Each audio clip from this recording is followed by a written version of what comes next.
Hello, I'm Tony Svejcar with the Agricultural Research Service and the Eastern Oregon Agricultural Research Center, and I'm here to present an Eastern Oregon Ag Minute. Several weeks ago, I talked about returns on investment in agricultural research and the steps we take to ensure that there is a positive return. This week, I'd like to provide some detail on how we approach research and why we need to be so thorough.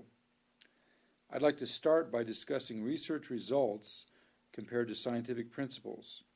We can conduct a study under a specific set of conditions and get a very clear-cut result.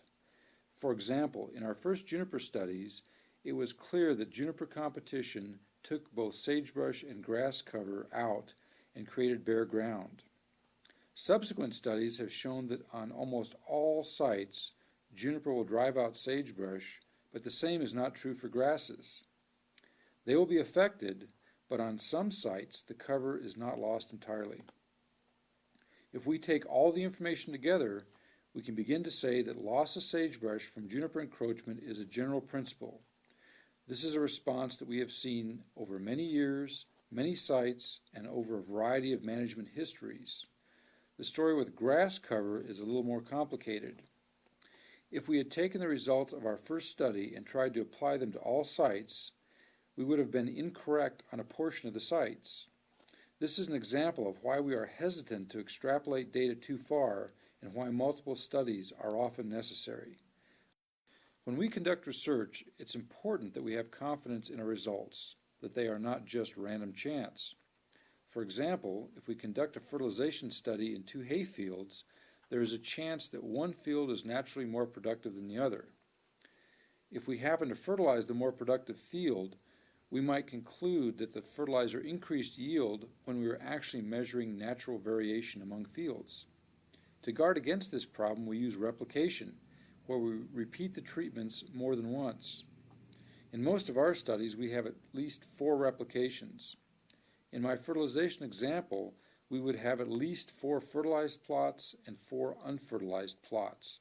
We would collect data and use statistical computer analysis to see if there was a consistent response in yield among the plots. The more replications, the more confidence we have that we are not just measuring random variation. The downside is that this approach drives up the cost of research because of the labor and cost of sample analysis. However, the cost of making incorrect recommendations is much higher than the cost of conducting research correctly in the first place. This week I've been focusing on some of the factors we consider when planning our research.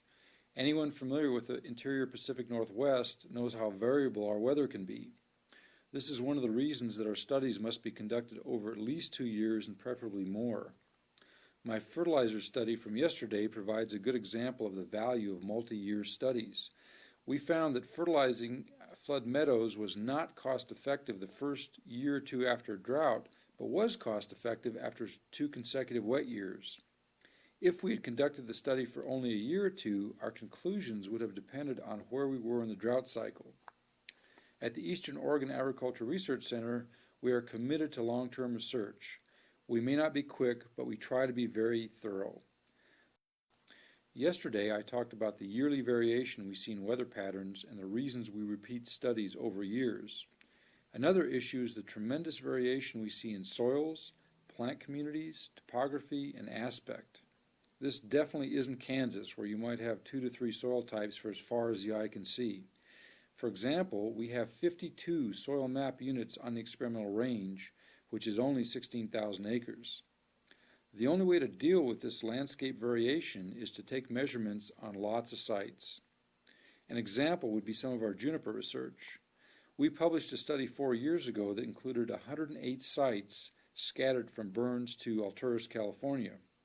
To conduct the study of this nature required a great deal of cooperation from private landowners and the Bureau of Land Management. We also had to hire a small army of students to help with sampling, data entry, and analysis.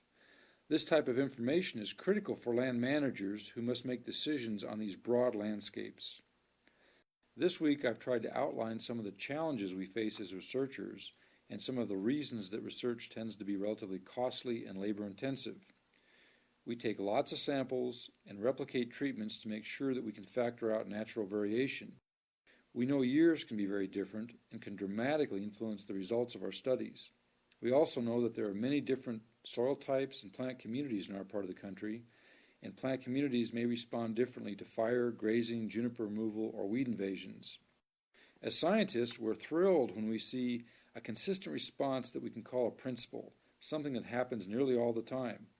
But the reality is that the world is seldom that simple, so we are often forced to place limits on our answers and try to do the necessary research to fill in the unknowns. I'm Tony Svejcar. Thanks for listening.